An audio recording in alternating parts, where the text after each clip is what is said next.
A well-regulated militia being necessary to the security of a free state.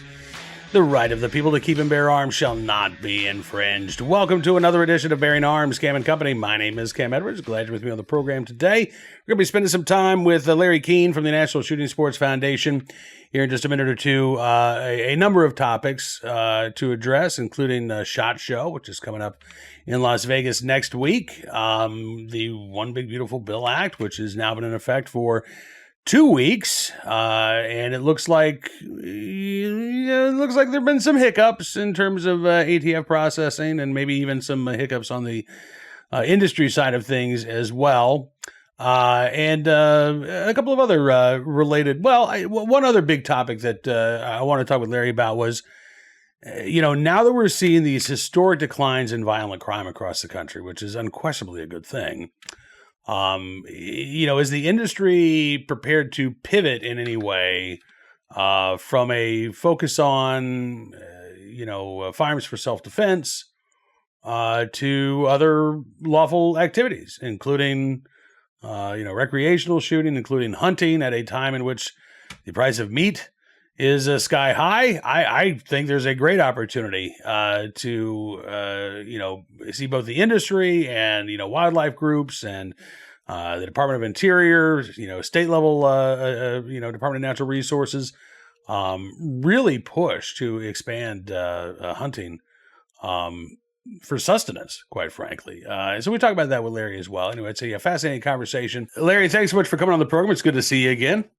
It's always a pleasure to spend time with you, buddy. And I'm sorry that I won't be in Las Vegas for a SHOT Show this year, unfortunately, but hopefully we'll get a chance to catch up in person before long.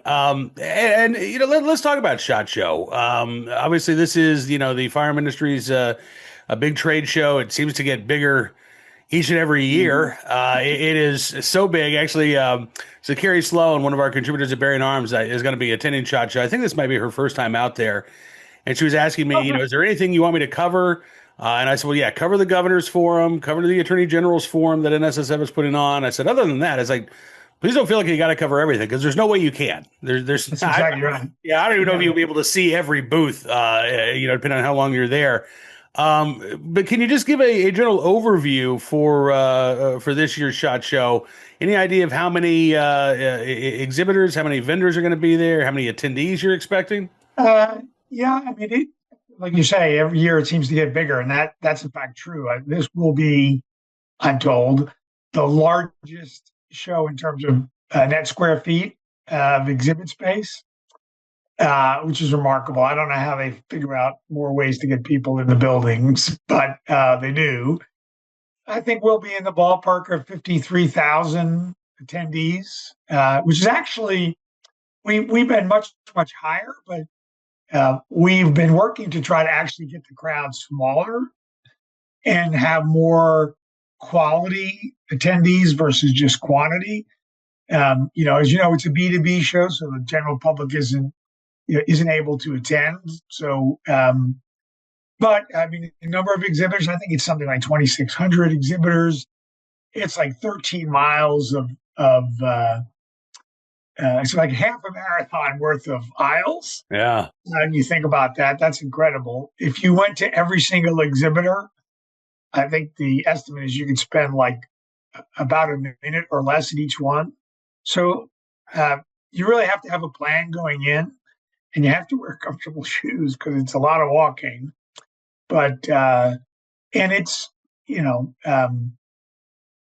had some estimate, or I think the number of Abrams tanks it would occupy, like you could put on the show floor, and it was like thousands. It's like, not that I really have any sense how big an Abrams tank is, but it's massive, and it's a major contributor to the Southern Nevada economy, to the Vegas economy. We bring in something like $90 million in just 4 days of economic activity, and so it's going to be the biggest show ever.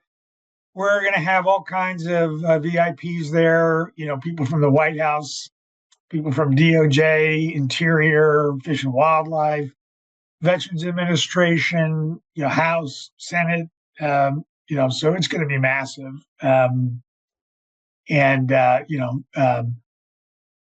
126 foreign countries, and it's the largest law enforcement show. If you broke out the law enforcement section, it's the largest knife show. If you broke that out as a segment, obviously the largest hunting and shooting. So it's just, and now we have archery. So I think if you broke out the archery, it'd be the biggest archery show, all combined in one place. So it is really, truly an amazing event. And it's the gathering of the tribes, right? It's the one time everybody is together. The networking opportunities at the show are unparalleled, as well as the business opportunities. It's, as we like to try to remind people, it is not a gun show as you and I would think of that Right. term. It's no product exchanges hands. Orders are booked. It's the largest gathering of outdoor riders in the world, and then you have range day on Monday, which is, where the manufacturers get to demonstrate their new products for the outdoor riders, which is for some companies, that's the most important part of the show. Yeah. And for many riders, that's the most important part. So, as you said, we have Governor's Forum. We have, I think, 8 governors. And I think it's like the 6th year we've done it. We've got 6, 7 or so state attorney generals doing the forum for the, I think, 4th time. So the show just keeps growing and getting bigger and better, and more important, for NSSF and for the industry. And it seems like every year there's a theme or two that emerges from SHOT Show in terms of whether, it's the products that are coming out, things of that nature. I'm curious, Larry. So we've seen across the country right now historic declines in violent crime, right, to the lowest level, and since the FBI has been keeping records essentially nationwide, we could be looking at the lowest homicide rate go back to 1960, which is fantastic news. And it comes at a time, 3 years after the Bruin decision. Every state now is at least shall issue on paper. We still have some struggles in places like California, New York, but the gun control groups were predicting violent crime is going to go through the roof after Bruin, and instead it's fallen to historic lows. Obviously, self-defense is one of the major reasons why people are buying firearms. Without question. I'm curious, as crime declines, do you think that changes, and do you think we'll start to see, over the next couple of years, depending on what the crime rates do, the industry as a whole and individual companies try to focus on, other aspects of gun ownership, whether it's competitive shooting, whether it's hunting. Do you think reasons to own a gun other than self-defense are going to start to become more important in terms of outreach to potential gun owners and even existing gun owners? Yeah, well, you're exactly right. Crime is plummeting. That's a good thing for everybody. The gun control groups, and we just put a blog out on this topic, they always oppose concealed carry, constitutional carry, reciprocity, and other laws, and they always make the blood in the street argument. And it never happens. And so it's really not a credible argument any longer because, as you say, crime is going down, particularly homicides, which we should all be applauding, while gun ownership has continued to rise. I mean, look, what happened with the onset of COVID. I mean, record numbers of gun sales, record numbers of first-time gun buyers. Yes, undoubtedly, self-protection was a driver. But the hunting segment, of the industry hasn't gone away. Competitive shooting has increased significantly throughout the United States. We have more diverse gun owners, more women, more people of color. So the tent keeps growing. This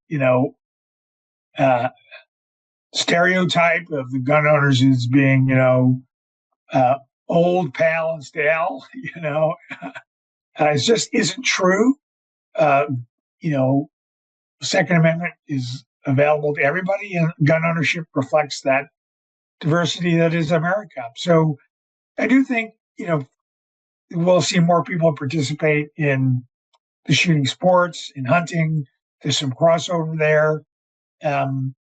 And all of those segments of the market are all present at the SHOT Show. So, you know, uh, we're glad to see hunting numbers, licenses stabilize. And we're very, very pleased by the announcement from Secretary Bergrum to open federal lands to hunting, open till closed. That's an initiative that was driven by NSSF. We've been working on that for years. So that's fantastic. That will create more opportunities. And, the range access bill that passed, which is another NSSF initiative, will have more public shooting opportunities on public lands. We're working with the Department of Agriculture, Interior, BLM to identify locations for ranges, public ranges that will not compete with private ranges, but more access and opportunity. So all of that's doing great. The market fluctuates. You have highs and lows.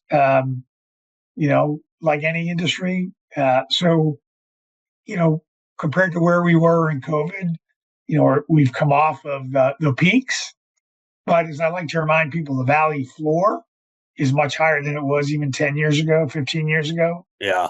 You told somebody where Nick's checks would be 10 years ago or 12 years ago, they'd be ecstatic, So, and they're consistently over $1 million, by our estimate, every month. And that's pretty significant. So, the industry, people have been trying to write the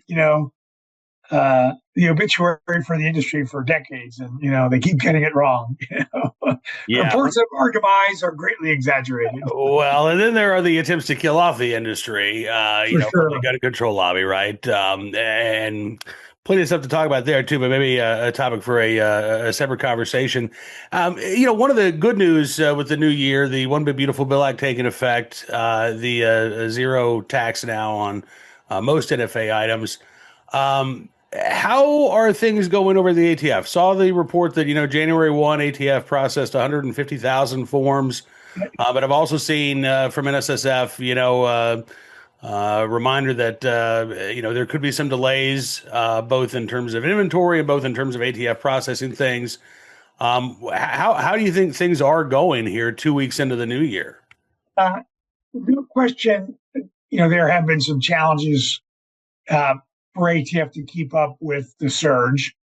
I will say what I have heard both from ATF and from companies is that ATF has been very proactive. They're talking to the companies several times a day to work through the glitches.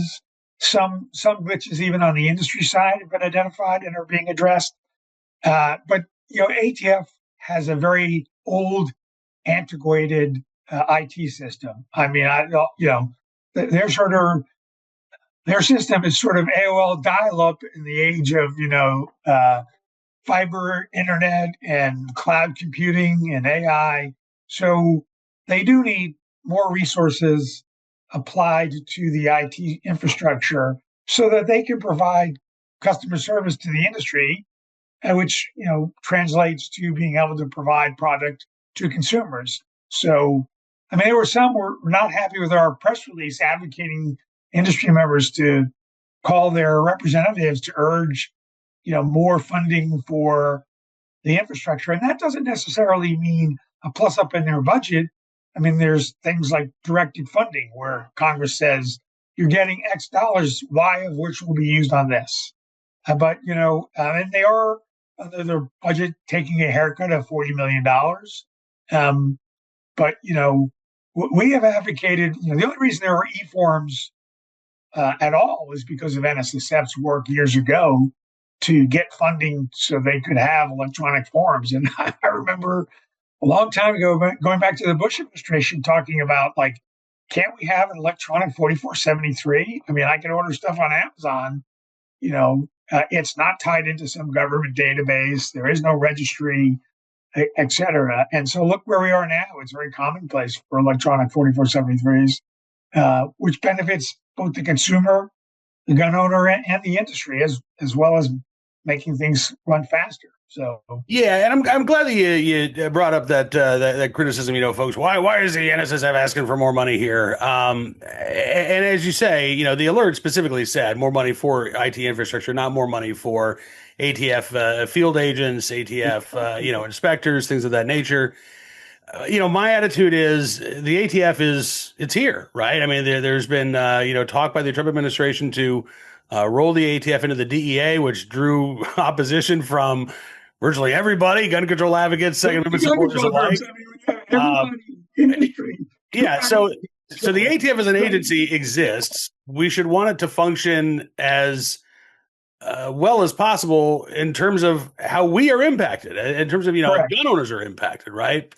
But I want to address something else. One of the other criticisms I saw / conspiracy theories I saw is that the industry didn't fight hard enough to get rid of the registration aspects of the NFA because the industry wants this for some reason. Can you address Sure. that? Look, we've seen that criticism, and it's uninformed, rhetoric. We have always supported the Hearing Protection Act, right? I mean, and the notion that major companies in the industry are opposed to the Hearing Protection Act for selfish economic reasons just simply isn't true. We've always supported and continue to support the HPA. The reality of the One Big Beautiful Bill was it was extremely unlikely that you were going to be able to enact HPA or repeal the NFA through budget reconciliation. And we knew and expected, and we turned out that we were correct, that doing so would not pass what's called the bird bath, wouldn't be allowed in reconciliation. So I would rather take some ground than get nothing. And so, we thought the prudent approach was to see if you could get it in HPA, but have a backup plan, which was to lower the tax to zero, which was achieved. That doesn't mean we don't support, and we have said publicly, we still want to see the Hearing Protection Act passed. We want to see short barrel rifles removed from the NFA. But, that's policy, and that can't be done in reconciliation. So that requires legislation, short of the court saying it violates the Second Amendment. There's litigation on that topic now. We'll see. I'm not overly optimistic that litigation will be successful, based on precedent and the fact that it's regulating commerce. It's not just a tax. So we'll see. If it's successful, wonderful, and obviously would be appealed. But to enact policy through legislation in the Senate with the filibuster, you need 60 votes, and you're just not there, unfortunately. And that brings up, get rid of the filibuster. Careful what you wish for, because that gate swings both ways, right? Yeah. Well, absolutely. Yes, it does. And, nuking the Senate parliamentarian cuts both ways, right? Getting rid of the bird bath cuts both ways. But we did look, I don't think there was any, serious likelihood that Leader Thune would fire the parliamentarian. Well, and he said he would not do that. Right. And again, so to say that it's the industry was the only thing standing in the way of that, I think is ridiculous. I mean, Donald Trump himself, called for has said repeatedly, let's get rid of the filibuster. Talked about getting rid of the parliamentarian. Senator Thune, if he wasn't going to bend to the president's wishes, I don't think he was going to bend to the wishes of any particular industry, whether it's the firearms industry, pharmaceutical industry, whatever. I think that's a bigger topic. Right? In the Biden administration, Schumer didn't get rid of the parliament, didn't get rid of the parliamentarian, and didn't do away with the filibuster. When you're out of power, the filibuster's your friend. When you're in power, it's a hurdle, right? But it's in my mind, I'd rather have the filibuster and have to work to get the 60 votes and achieve bipartisanship and win the policy argument. If it's just a simple majority, then that can be very problematic. Well, look at the bill that was introduced. I think it was by, I can't remember if it was Blumenthal or Murphy, but one of the Connecticut senators this week, right? That would Murphy to raise the tax, right, to like almost $6,000, right? Yeah, like adjusted the $200 adjusted for inflation, right? Yeah. So if you nuke the filibuster, Democrats take control of the Senate with 51 votes. They could impose that, $6,000 NFA tax. I mean, again, you've got to get into an argument whether a tax at that level infringes upon the Second Amendment right. I think it would at that level because, when a tax is like a multiple of the cost of the product, that's constitutionally protected. But, he knows that bill's going nowhere. It's like fundraising fodder, but remove those guardrails, and the next time the Democrats take power, it does go somewhere. Yeah, right? It does. Exactly. So careful what you wish for. Yeah. And just on a related note, I live in Virginia, obviously, where Democrats have taken complete control of state government. One of the bills that has already been introduced would impose a $500 tax on the purchase of suppressors. Do you expect other blue states to try to negate the One Big Beautiful Bill Act by imposing new taxes on NFA items? I think, obviously many blue states, if they allow them at all, right? But there are blue states like, I think you have to say Virginia's blue at this point, Connecticut, and others where you are allowed to own suppressors in compliance with the NFA. I think you could see an attempt to impose taxes, yes. And at the same time, like in South Dakota, there's an effort to repeal state legislation of suppressors entirely, because one of the issues with the HPA is the way some state laws are written. Repeal the HPA, you have a problem with whether you're in compliance with state law that's predicated on compliance with the NFA. So there's, battles always going on. Chess pieces moved on the board, by our side and by the other side. But yeah, I think you're going to see that. And I think, Virginia is going to be tough sledding this session, no doubt about it. It is absolutely, and I expect we're going to see multiple lawsuits emerge from what comes out of this session. Yes. I also suspect we're going to see multiple infringements on our right to keep bear arms come out of this session as well. Unfortunately, yeah, absolutely. Well, look, if Virginia goes south on you, you can move to the free state of New Hampshire. I could, as I get older, I don't really like the cold. West Virginia is a lot closer.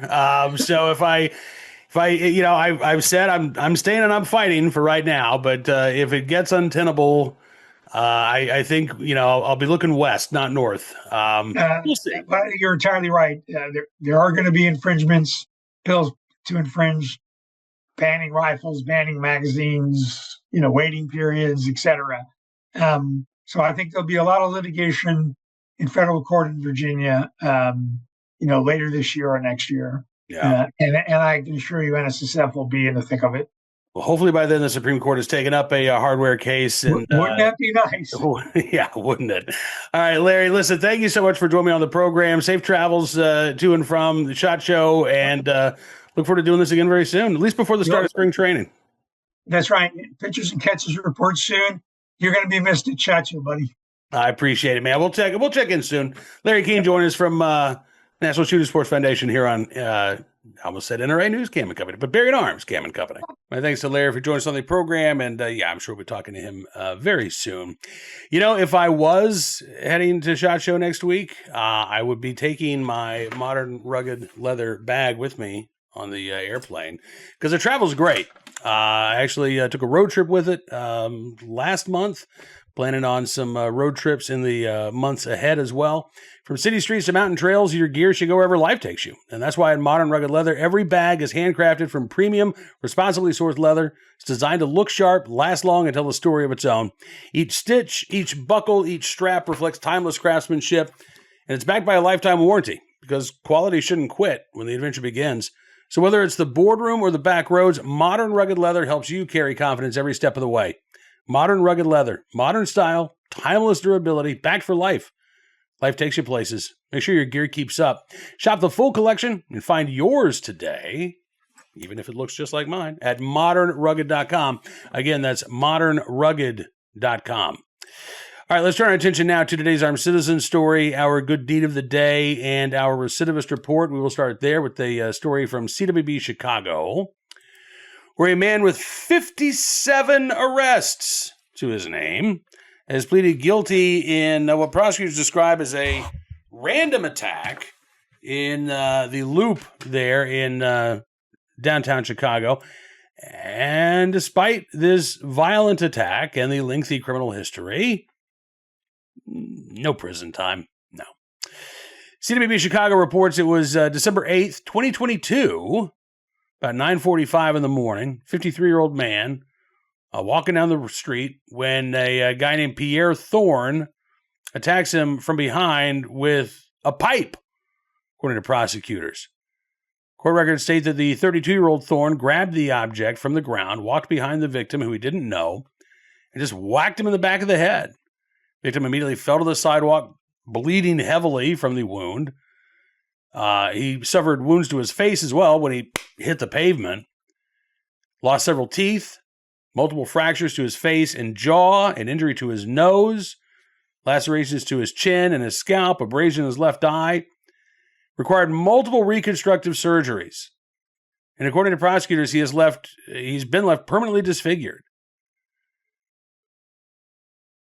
No prison time for this attack. Prosecutors say that Thorne had been arrested 57 times by his 30th birthday and had several misdemeanor convictions, many of which involved random attacks downtown. Now, despite the injuries to the victim, despite the fact that this attack was caught on surveillance footage, Thorne was able to resolve this case by taking a deal, pleading guilty to a single count of aggravated battery causing great bodily harm.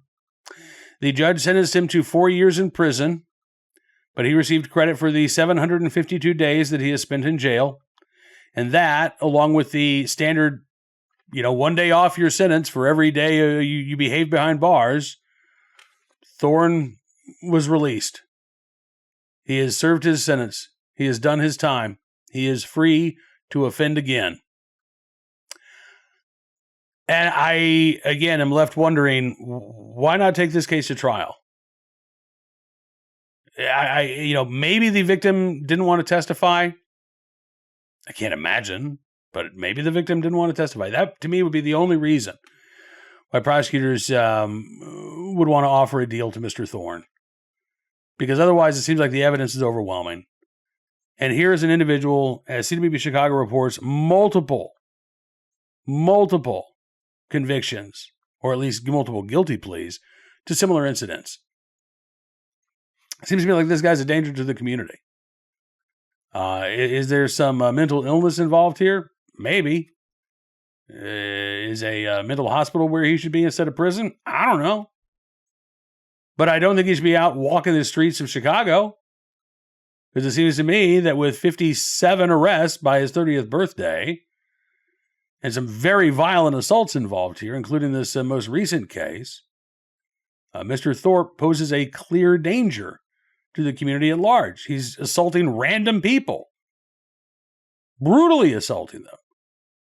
And again, given what amounts to a slap on the wrist, not just by the judge in this case, but by the Cook County Prosecutor's Office as well. Now on to today's armed citizen story. Now this, I gotta say, is a little weird because the armed citizen in question is actually facing criminal charges. And so I'm not saying that this guy is right or wrong, but I thought it was worth talking about. Man charged with manslaughter says he acted in self-defense during a home break-in. This happened in Memphis, Tennessee. Tennessee, of course, is a stand your ground state. When we're talking about in your home, it is a castle doctrine state as well. Marquis Griffin, who's 30 years old, charged with manslaughter after shooting a guy who broke into his apartment. Now, it sounds like police and prosecutors don't dispute the fact that this individual who was shot and died had broken into Griffin's apartment. This was last Thursday about 3:30 in the morning. Marquis says, "I'm no killer." Says, I never meant to take a man's life. I was doing what I was doing to protect myself. Police say that Marquis heard a noise in his apartment. He grabbed his gun. He walked out into the living room. He said he found a man on the floor under a window who told him, I didn't know anybody lived here, before he walked towards the front door and then walked outside. Marquis allegedly followed the man and fired 3 shots at him before calling police. But Marquis and his mom dispute that account, saying that the man was actually not leaving the apartment. Marquis says he was not fleeing. He was not leaving. His mother, Yolanda, said, that's why my son took charge to protect himself. Yolanda Griffin said that her son has no criminal record, described the situation as overwhelming for their family, said he's a really good young man. He's been one all his life. What 30-year-old do you know has never been to jail and doesn't have a record, got a clean slate in Memphis, Tennessee? Which says a lot about Memphis, Tennessee, doesn't it? Griffin said he is apologizing to the family of the man who shot. Family said they're seeking counseling and legal help to navigate the case.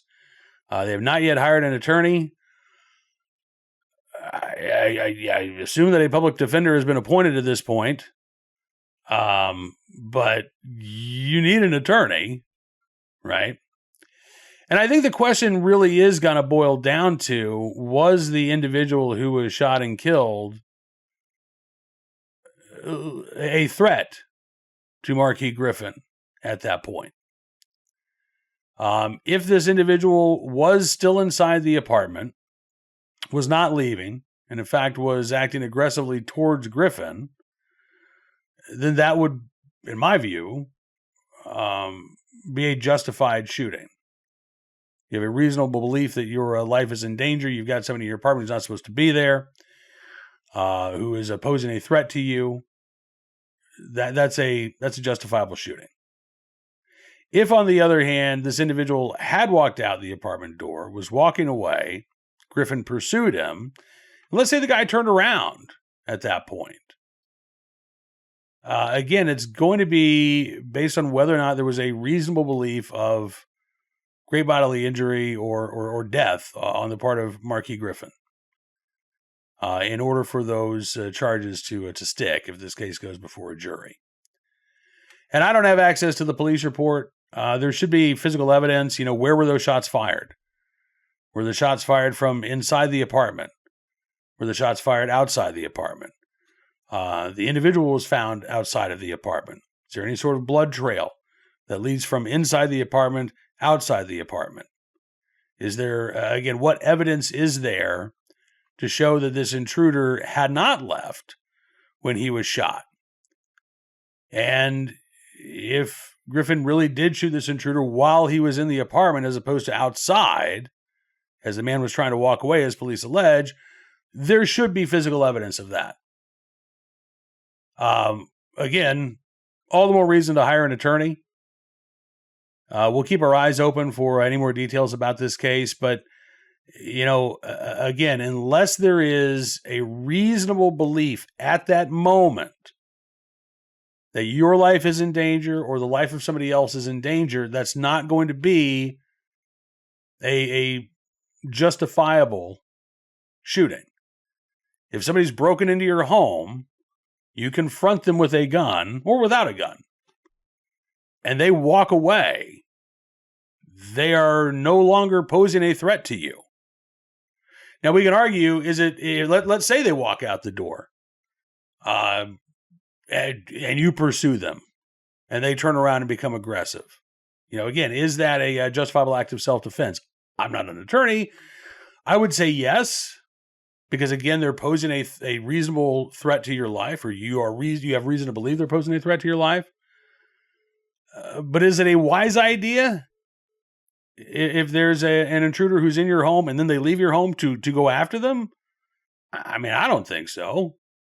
At that point, I think the best thing to do from a safety perspective is to hunker down, call 911, keep your firearm on you in case they come back through that door. Maybe even peer out the window, make sure you can get a good description of the individual. Are they going to a car? Can you get a description of the vehicle that they're getting into? Maybe a license plate number. But if they've actually left the premises, I from a tactical standpoint, I'm not even talking from a legal standpoint, just from a tactical standpoint. I think it's unwise to pursue them at that point. Stand your ground and stay on guard.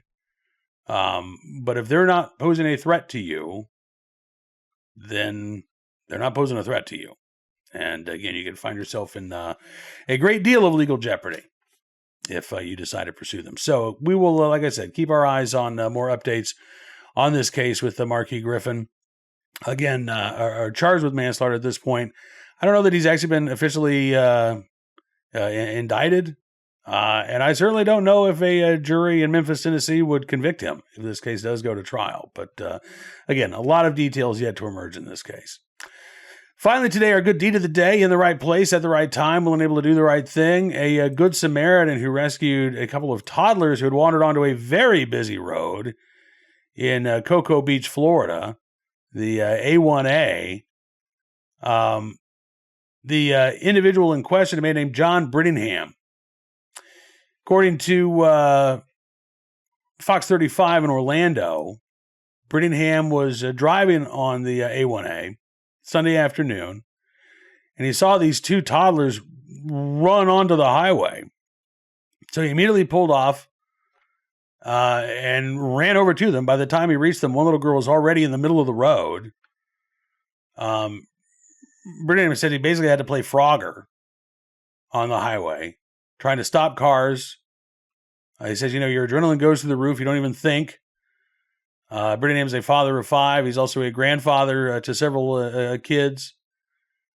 And thankfully, he was able to grab both toddlers without any injury to himself or the kids. But then he gets them off the road, and he's got no idea where the parents are. The kids can't tell him where they came from. They don't know their address.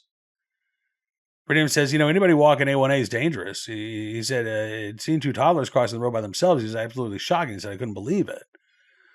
So he went to the first house that he could find. And amazingly enough, it actually turned out to be the home where the kids lived. Brittingham says the family had no idea that the toddlers had wandered off. There was an open gate in the backyard, and they walked onto the highway. He said, I was about to call the cops, and I grabbed the doorknob and it opened, and there was an elderly couple and a young woman sitting on the couch. I'm like, hey, are you missing these? Unbelievable. And I know that I've shared this story before, but this really spoke to me. When I was 2 years old, my family moved from Massachusetts to Oklahoma, and we were living in a house in South Oklahoma City. Again, I'm 2. I didn't know my address. We got a dog when we moved to Oklahoma. Little mutt named Taffy.